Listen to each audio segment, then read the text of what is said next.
बाबा जी, आपने तो TV channel पर ये कहा था कि कौन सी सरकार आपको चाहिए, 40 रुपए पेट्रोल वाली सरकार, 300 रुपए सिलेंडर वाली सरकार। आपने कहा था कि नहीं कहा था बाबा जी? मैंने कहा था पूछ पड़ेगा मेरी। सभी टीवी चैनल पर आप ही की बाइट चली थी और लोगों ने विश्वास किया। मैंने दी थी और अब नहीं देता, कर ले क्या करेगा? चुप हो जा, अब आगे से पूछेगा तो ठीक नहीं। योग गुरु रामदेव एक बार फिर विवादों में हैं।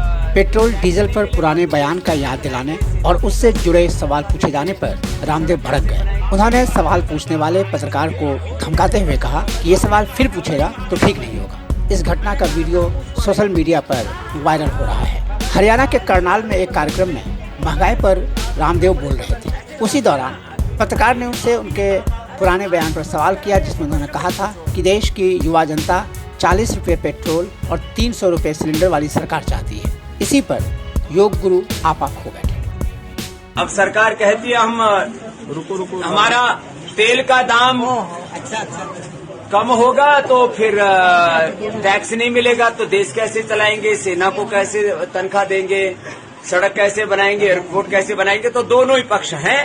महंगाई कम होनी चाहिए, महंगाई भी ज्यादा भी है, तो मेहनत ज्यादा करो। भाई मैं भी सुबह सन्यासी होके 4 बजे से लेकर 10 बजे तक काम करता हूँ, मेरे कुंसी छोरे भूखे मर रहे हैं। ऐसे लोग कमाई। बाबा जी, आपने तो टीवी चैनल पर ये कहा था कि कौन सी सरकार आपको चाहिए, 40 रुपए पेट्रोल वाली सरकार, 300 रुपए सिलेंडर वाली सरकार। अच्छे भी का कुछ आप ही ने कहा था सरकार बनी थी। आपने कहा था कि नहीं कहा था बाबा जी?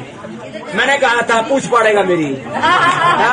बाबा जी आपकी कंपनी पतंजलि, बाबा जी आपकी कंपनी पतंजलि ऐसे जाता है ना आदमी को ना। आप ही ने कहा था। अरे आदमी को मैं कह रहा भाई ऐसे प्रश्न मत पूछो। बाबा जी मैं तेरे प्रश्नों का उत्तर देने के लिए कोई ठेकेदार है तो जो भी पूछा मैं उसका उत्तर दूं। जब एक बात कह दी थोड़ा सभ्य बनना भी सीखो। आप ये बताओ, एक मिनट, सभी टीवी चैनल पर आप ही की बाइट चली थी और लोगों ने विश्वास किया। मैंने दी थी और अब नहीं देता, कर ले क्या करेगा? चुप हो जा, अब आगे से पूछेगा तो ठीक नहीं। अब देखिए, रामदेव ने 9 अगस्त 2012 को ट्वीट किया था और उस ट्वीट में क्या कहा था। ये बात और है कि इस ट्वीट को हटा दिया गया है, लेकिन इसके बाद उनका रुख बदला। बीते साल भी रामदेव से पेट्रोल डीजल से जुड़ा सवाल पूछा गया था, लेकिन उस समय वे उस पर भड़के नहीं थे। काला धन आएगा तो पेट्रोल 30 रुपए का हो जाएगा, ऐसा आपने कहा था, लेकिन अभी दाम इतने बढ़ रहे हैं, तो इसका मतलब काला धन देश में बढ़ रहा है क्या? देखो, जो काला धन, भ्रष्टाचार, व्यवस्था परिवर्तन के लिए जो हमने पूरे देश में आंदोलन चलाया, तो मैंने उस समय कुछ प्रोविजंस रखे थे कि टैक्स टेररिज्म से और अलग अलग प्रकार के जो कुछ आर्थिक सुधारों के कार्यक्रम थे। तो मैंने ये बोला था कि जो क्रूड ऑयल का रेट है उसके अनुरूप यदि तेल बेचा जाए और उसके ऊपर टैक्सेशन कम कर दिए जाए तो निश्चित रूप से जो मैंने बोला था वो हो सकता था।